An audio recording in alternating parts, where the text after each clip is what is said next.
కావలిపట్టణం కచ్చేరిమిట్టలో భర్తలేని ST మహిళ దారుణంగా దాడికి గురై న్యాయం కోసం పోలీస్ స్టేషన్కొస్తే పోలీసులు నిందితులకు కొమ్ము కాచి బాధిత మహిళను బెదిరించి భయపెట్టి కేసు రాజీ చేస్తారా అని మాజీ మంత్రి కాకాని గోవర్ధన్ రెడ్డి పోలీసులను ప్రశ్నించారు.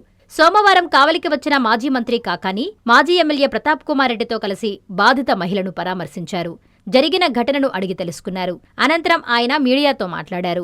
బాధిత మహిళ పట్ల పోలీసులు వ్యవహరించిన తీరు చాలా అభ్యంతరకరంగా ఉందన్నారు. జన్మతా ఆ మహిళ ఎస్టీ కులంలో పుడితే మతం మారినట్లు కావలి తహసీల్దార్ బీసీ సర్టిఫికేట్ ఎలా ఇస్తారని ప్రశ్నించారు. వైసీపీ ప్రభుత్వం అధికారంలోకొచ్చాక ఎవరినీ వదిలిపెట్టమని, కావాలంటే ఈ రోజును డైరీలో రాసి పెట్టుకోండంటూ హెచ్చరించారు.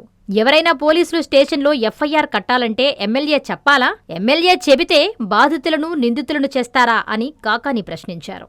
ఒక మహిళ మీద, ఎరుకల మహిళ మీద జరిగినటువంటి దాడికి సంబంధించి ఆ కుటుంబాన్ని కలవాలి, ఆ కుటుంబంతో కలిసి వివరాలు తెలుసుకోవాలి, ఆ కుటుంబానికి తగిన భరోసా ఇవ్వాలనేటువంటి ఆలోచనతో మా నాయకుడు మాజీ ముఖ్యమంత్రి వర్యులు జగన్మోహన్ రెడ్డి గారి ఆదేశాల మేరకు ప్రతాప్ కుమార్ రెడ్డి గారితో కలిసి స్థానిక మాజీ శాసనసభ్యులుగా ఉన్నటువంటి నా సోదరులు రామిరెడ్డి ప్రతాప్ కుమార్ రెడ్డి గారితో స్థానిక నాయకులు అందరం కలిసి ఈ కాలనీకి సంబంధించినటువంటి మహిళలు, ప్రజలు, మా మహిళా నేతలు అందరం కలిసి ఆ కుటుంబానికి వెళ్లి పరామర్శించి వివరాలు అడిగి తెలుసుకోవడం జరిగింది. పాపం ఆమె చెప్పేటువంటి వివరాలు, అసలు మనం సభ్య సమాజంలో ఉన్నామా? అసలు సభ్య సమాజంలో మహిళలు తల ఎత్తుకుని తిరిగేటువంటి పరిస్థితి ఉందా ఈ కూటమి ప్రభుత్వంలో? కలచి వేస్తుంది హృదయాన్ని. ఆమె కన్నీటి పర్యంతరమై ఆమె చెప్పేటువంటి ప్రతి మాటలో కూడా నిజాయితీ కనపడుతుంది. పాపం తాను ఏ విధంగా మోసపోయాను, తను ఏ విధంగా ఇబ్బందులకు గురి చేశారనేటువంటి దాని మీద ఆమె స్పష్టంగా చెప్పడం జరిగింది. ఎవరైతే నిందితులుగా ఉన్నారో వాళ్ళు వెళ్లి బాధితుల మీద కేసు పెడితే, బాధితులని పోలీస్ స్టేషన్ కి పిలిపిస్తే, ఆ బాధితులకు సంబంధించి ఆ పాపం ఆమె బిడ్డని పోలీసులు బట్టి తీసుకెళ్లి పోలీస్ స్టేషన్ లో కూర్చోబెట్టే, పోలీస్ స్టేషన్ దగ్గరికి వెళ్లి నా బిడ్డను ఎందుకు తీసుకొచ్చారు అని చెప్పి అడిగితే పోలీసులు చెప్పినటువంటి మాట, నీ బిడ్డ మీద వీళ్ళు కేసు నమోదు చేశారు, నిన్ను కొట్టినటువంటి విషయం బయటకు రాకూడదు, నిన్ను కొట్టినటువంటి విషయం బయటకు రాకుండా ఉంటే ఆ బిడ్డకు సంబంధించినటువంటి మీ మీద ఎటువంటి కేసు నమోదు చేయకుండా మీ బిడ్డను పంపించేస్తాం, లేదు నువ్వు కేసు నమోదు చేస్తానని చెప్పి భీష్మించుకుంటే ఆ బిడ్డకి సంబంధించినటువంటి దాని మీద గూండా యాక్ట్ పెట్టి ఆ బిడ్డ మీద రౌడీ షీట్ తెలిసి అసలు ఎన్కౌంటర్ చేసి మీకు దక్కకుండా చేస్తాం, జైల్లో పెడతాం, మీ కుటుంబానికి ఆ బిడ్డ దూరం అయిపోతాడు, రకరకాలుగా మాట్లాడి భయపెడితే చివరికి అక్కడ ఉన్నటువంటి పోలీసు వాళ్ళు, అక్కడ ఉన్నటువంటి ఆ 2 టౌన్ పోలీస్ స్టేషన్, ఈ మధ్య చూసాం లాకప్ డెత్లు అన్ని చూస్తున్నాం మనం, చాలా దూరమైనటువంటి పరిస్థితులు, దానికి మించినటువంటి పరిస్థితి కూర్చోబెట్టి పోలీసులే ఒక రాజీ అంటే ఒక కాంప్రమైజ్ డీడ్ లాగా రాసి, ఇద్దరి మధ్య ఎటువంటి వివాదాలు లేవు, మేమిద్దరం మా వివాదాలు పరిష్కరించుకున్నాం, ఇక మీదట ఎవరం కూడా వివాదాలకు సంబంధించి జోలికి పోము, ఒకరి జోలికి ఒకరు పోమని చెప్పి రాయించి బలవంతంగా సంతకం పెట్టించి, ఆ సంతకం పెట్టించి కేసు క్లోజ్ అయిపోయింది, ఇంకా మీరెవరు కూడా ఒకరి మీద ఒకరు కంప్లైంట్ ఇవ్వబడలేదని చెప్పి మరలా అక్కడి నుంచి ఎంఆర్ఓ ఆఫీస్కి తీసుకెళ్లి వేలి ముద్ర వేయించి, ఆమె ఎస్టీ మహిళ కాబట్టి దానిని ముస్లిం మతం తీసుకున్నట్టుగా, ఇస్లాం మతం స్వీకరించానన్నట్టుగా ఆమె మీద ఒక సర్టిఫికేట్ సృష్టించి ఎంఆర్ఓ ఆఫీస్ లో ఆ సర్టిఫికేట్ ను కూడా నిన్న ప్రెస్ మీట్ లో మాట్లాడడం జరిగింది. అంటే బాధపడ్డటువంటి, దెబ్బలు తిన్నటువంటి మహిళల పట్ల కనీసం ఆ సానుభూతి లేకుండా, ఆ కరుణ చూపించకుండా, ఆదరణ లేకుండా పోలీస్ స్టేషన్ లో నిర్బంధించి అక్కడి నుంచి ఎంఆర్ఓ కార్యాలయాలకు తీసుకెళ్లి వాళ్ళ దగ్గర తంబేసి ఈరోజు ఇచ్చారు. నేను అడుగుతున్నా, ఆ ఎంఆర్ఓ ఉద్యోగం ఉంటుందా? ఆ ఎంఆర్ఓ ఉద్యోగంలో ఉంటాడా? ఆ ఎంఆర్ఓ జైలు పోకుండా తప్పించుకుంటాడా? మధ్యస్థం చేసుకోవాల్సిందేనని చెప్పి స్వయం హస్తాలతో రాసి ఈరోజు వాళ్ళ దగ్గర సంతకాలు పెట్టించినటువంటి ఆ పోలీసు వాళ్ళని వదిలిపెడతామా? ఎవరిని వదిలిపెట్టాం? మీరు అందరూ అనుకుంటున్నారేమో ఇప్పుడు ఆ రోజు ఆ కుటుంబం భరించిన దానికన్నా 100 రెట్లు మీ కుటుంబాలు బాధపడతాయి. రేపు గుర్తుపెట్టుకోండి, రాసి పెట్టుకోండి, మీ డైరీ ఉంటే మీరు ఈ రోజు నేను ఈ చెట్టు కింద చెప్పి మాట్లాడేసిపోతున్నా. 29వ తేదీ గోవర్ధన్ రెడ్డి గారు చెప్పినటువంటి మాట, ఎవరైతే ఆ ఎరుకల మహిళలకు సంబంధించినటువంటి వ్యవస్థరం చేసినటువంటి కేసుల్లో మీరు అన్యాయంగా అక్రమంగా ప్రవర్తించారో, అటు పోలీసు వాళ్ళు కానీ ఇటు రెవెన్యూ వాళ్ళు కానీ మీరు రాసి పెట్టుకోండి. అంతకంత 10 రెట్లు మీరు ఇబ్బంది పడకపోతే అప్పుడు చూడండి. కాబట్టి ఇది సరైనటువంటి పద్ధతి కాదు. ఖచ్చితంగా ఈరోజు మా నాయకుడు జగన్మోహన్ రెడ్డి గారు తెలిసిన వెంటనే మాతో మాట్లాడాడు, వాకప్ చేశాడు, ఏం జరిగిందని అడిగాడు, వివరాలు తెలుసుకున్నాడు, ప్రతాప్ కుమార్ రెడ్డి గారితో కలిసి వెళ్ళమన్నాడు. ప్రతాప్ కుమార్ రెడ్డి గారి ఆధ్వర్యంలో మేము అందరం వెళ్ళాం, కలిసాం, మా కుటుంబానికి ధైర్యం చెప్పాం, అండగా ఉంటామని చెప్పాం.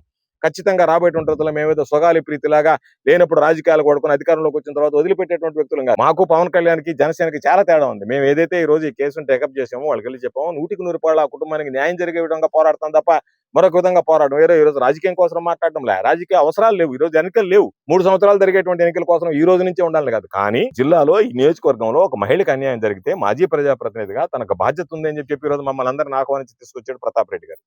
అంటే ఏ వ్యక్తి కుటుంబాలకు అండగా ఉండాలి, ప్రజలకు అండగా ఉండాలని ఆలోచన చేస్తాడు, ఏ వ్యక్తి అధికార దుగ్ధతో అధికారం కోసం ఎన్ని రకాలుగైనా సరే మనం మాట మార్చి ఇబ్బంది పెడుతూ బాధితులను నిందితులుగా చేర్చేటువంటి సాంప్రదాయం మీ కుటుంబ ప్రభుత్వంలో తయారైతే కావాలో ఈరోజు అంతకు మించి ఒక ఎస్టీ మహిళ మీద మీరు ప్రతాపం చూపిస్తారా? లేనటువంటి ఎస్టీ మహిళ మీద రకరకాలైనటువంటి కేసులు పెడతారా? ఈరోజు చెప్తున్నాం, మీరు విచారించండి. మీరు ఎందుకు కేసులు పెట్టకుండా దాడికి పోయారు? మీ పట్ల అవమానంగా ప్రవర్తించారని మాట్లాడుతున్నారు. అవమానంగా ప్రవర్తిస్తే పోలీస్ స్టేషన్ ఉంది, పోలీస్ స్టేషన్ వెళ్ళి మీరు కంప్లైంట్ చేయాల్సింది. పోలీసులు వచ్చి ఆ పిల్లవాడిని తీసుకెళ్ళి విచారించుండేవాళ్ళు.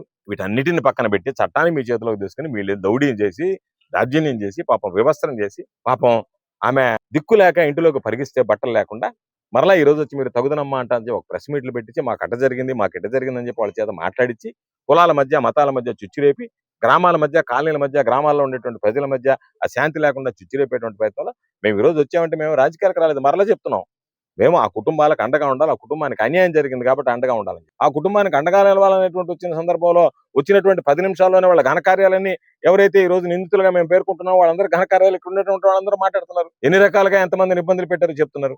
అటువంటి వ్యక్తుల మాటలోని వాళ్ళ మీద మీరు చర్యలు తీసుకోకుండా వాళ్ళని ఆరో ముద్దాయని చేసి ఏదో ఒక దాకా కేసు నీరు గార్చి నేను వెంటనే డిఎస్పీ గారితో మాట్లాడాను, చెప్పాను డిఎస్పీ గారితో ఖచ్చితంగా దీని మీద మీరు చర్యలు తీసుకోండి, బాధిత మహిళలకు న్యాయం చేయండి అని చెప్పి. రాజకీయం కోసం చేయాలి. ఈ రోజు వచ్చి మాట్లాడటం లేదు. జరిగిన సంఘటన మా దృష్టికి వెంటనే డిఎస్పీ గారితో కావాలి డిఎస్పీ గారికి ఫోన్ చేసాం. ఎవడన్నా ఎఫ్ఐఆర్ కట్టాలంటే ఎమ్మెల్యే చెప్పాలా? ఎవడన్నా కేసులు మామూలుగా దానికి సంబంధించినటువంటి దాంట్లో బాధితుడు వచ్చి మీ స్టేషన్లో ఇస్తే వాడిని నిందితులుగా మార్చి వాళ్ళని ఇబ్బంది పెడతారా? దానికి ఇది ఉదాహరణ కదా. ఇన్ని రోజులుగా మేము మాట్లాడుతున్నాం, బాధితులు పోలీస్ స్టేషన్కి వస్తే నిందితులుగా మారుస్తున్నారని చెప్పి మీరు నిందితులుగా మార్చి వాళ్ళని బెదిరించి భయపెట్టి ఏదో ఒక విధంగా ప్రలోభ పెట్టి వాళ్ళని లోపరుచుకొని మీరు మీ వెంతట మీరు రాజీ చేసి పంపించేస్తారా? పోలీస్ స్టేషన్ అనేది చట్టపరంగా వ్యవహరించడానికి బాధిత కుటుంబాలకు న్యాయం చేయడానికి ఉండా? బాధిత కుటుంబాలకు సంబంధించి కాకుండా నిందితులతో కుమ్మక్కై వాళ్ళు రాజీ చేసేటువంటి రాజీ మంత్రాన్ని చెప్పించి ఏదో ఒక విధంగా కేసులు వేయాలని చూస్తున్నారు. ఖచ్చితంగా ఇది ఎంత ఆగదు. న్యాయ పోరాటం చేస్తాం. ఏదైనా పోలీసులు మేమైతే మసిపూసి మారాడికే చేయాలంటే కుదరదు. కాబట్టి ఎంఆర్ఓ ఏ విధంగా సర్టిఫికేట్ ఇచ్చారు, మీరే విధంగా రాజీ చేశారు, ఎందుకు మీరు ఎఫ్ఐఆర్ కట్టడంలో లేట్ అయింది, వీటన్నిటి మీద కూడా విచారణ జరుపుతాం. పాపం ఆ మహిళ కంటికి కడివి ఏడ్చేటువంటి పరిస్థితి ఉంది. పాపం ఆమెను చూసి మా మహిళా నేతలు కూడా ఈరోజు పాపం భావోద్వేగానికి గురైనటువంటి పరిస్థితి, అందరం కూడా బాధపడినటువంటి పరిస్థితి. కాబట్టి ఇది ఈ సభ్య సమాజంలో బలహీనటువంటి వ్యక్తులు, బడుగులైనటువంటి వ్యక్తులు, దళితులైనటువంటి వ్యక్తులు, గిరిజులైనటువంటి వ్యక్తులు, మహిళలకే ఈరోజు రక్షణ లేకుండా పోయింది. కాబట్టి జగన్మోహన్ రెడ్డి గారి ప్రభుత్వం ఏ విధంగా ఉన్నది, ఈ రోజు ప్రభుత్వం ఏ విధంగా ఉన్నది, ఇది మాటల ప్రభుత్వం తప్ప చేతల ప్రభుత్వం కాదు. జగన్మోహన్ రెడ్డి గారి ఆయనలో మహిళలకు రక్షణ ఉండేది. ఈ రోజు మహిళల పాపం ఇంట్లో నుంచి బయటకు రావాలన్నా కనీసం ఈ రోజు సంఘటన చూస్తే ఎప్పుడు దాకా అనుకున్నాం ఇంట్లో నుంచి బయటకు రావాలంటే రక్షణ లేకుండా పోయింది, ఇళ్లలో ఉన్నా కూడా రక్షణ లేకుండా పోయింది అనేటువంటిది ఉదంతం ఈ రోజు స్పష్టం చేసేటువంటి పరిస్థితి. మాజీ ఎస్టీ కమిషన్ ఏదైతే ఉందో దాని మాజీ చైర్మన్ గారు వస్తున్నారు. వైఎస్ఆర్ కాంగ్రెస్ పార్టీకి సంబంధించి దీన్ని మేము తీసుకుంటాం. పోలీసులతో ఆ కుటుంబానికి వైఎస్ఆర్ కాంగ్రెస్ పార్టీ అండగా నిలుస్తుంది. ఈ రాష్ట్రంలో, ఈ జిల్లాలో, ఏ నియోజకవర్గంలో, ఏ గ్రామంలో అయినా సరే ఎవరైతే అనాథలుగా ఉంటారో, ఎవరైతే పాపం నిరాధారణకు గురవుతారో వాళ్ళు వైఎస్ఆర్ కాంగ్రెస్ పార్టీ కుటుంబ సభ్యులుగా భావించి వాళ్ళకి వైఎస్ఆర్ కాంగ్రెస్ పార్టీ అండగా నిలుస్తుంది అనేటువంటి విషయాన్ని సందర్భంగా తెలియజేస్తూ మరలా జిల్లా ఎస్పీ గారిని, కలెక్టర్ గారిని కనుక్కునే కోరేది, మీరు ఇంతవరకు జరిగినటువంటి విచారణ పునర్విచారణ జరిపించండి. దోషులైనటువంటి వాళ్ళని కఠినంగా శిక్షించండి. ఎవరైతే దొంగ సర్టిఫికేట్లు ఇచ్చారో వాళ్ళ మాటలోని పాపం వాళ్ళని తీసుకెళ్లి ఏలుముద్రలు ఎంచుకొని వాళ్ళ ద్వారా విచారణ చేయించి వాళ్ళని విధుల్లో నుంచి తొలగించండి. అటువంటి వాళ్ళు విధుల్లో ఉండడానికి కూడా అర్హులు కాదు. అటువంటి వాళ్ళు పనిచేయలేరు రెవెన్యూ డిపార్ట్మెంట్ లో. కాబట్టి వాళ్ళందరినీ కూడా విధుల్లో నుంచి తొలగించేటువంటి విధంగా చర్యలు చేపట్టండి అని చెప్పి డిమాండ్ చేస్తున్నాం. కలెక్టర్ గారికి, ఎస్పీ గారికి కూడా వినతి పత్రం ఇస్తాం. తప్పనిసరిగా దీని మీద పోరాటం చేస్తాం. ఆ కుటుంబానికి న్యాయం జరిగేంత వరకు వైఎస్ఆర్ కాంగ్రెస్ పార్టీ స్థానికంగా ఉండేటువంటి నాయకులు, కార్యకర్తలు అందరితో కలిసి రామిరెడ్డి ప్రతాప్ కుమార్ రెడ్డి గారి ఆధ్వర్యంలో ఆ కుటుంబానికి అన్ని విధాలా అండగా నిలుస్తుందని చెప్పి ఈ సందర్భంగా తెలియజేస్తాం. A new dawn rises in Stonehouse Paid, where dreams take flight and learning finds purpose. Born from the vision of our directors to create a stress-free learning environment where every child grows with confidence, joy and curiosity. A strong IIT and NEET foundation with AI, coding and robotics program nurturing innovators for tomorrow. A holistic development with discipline, creativity, leadership, an education that shapes character beyond textbooks, an environment where learning is joyful, teachers are mentors, and every student's journey is stress-free. Viswasai Group of Schools, educating future-ready minds through stress-free education. Now open at Stonehouse Paid, playgroup to grade 7. A vision of stress-free education from the directors of Viswasai.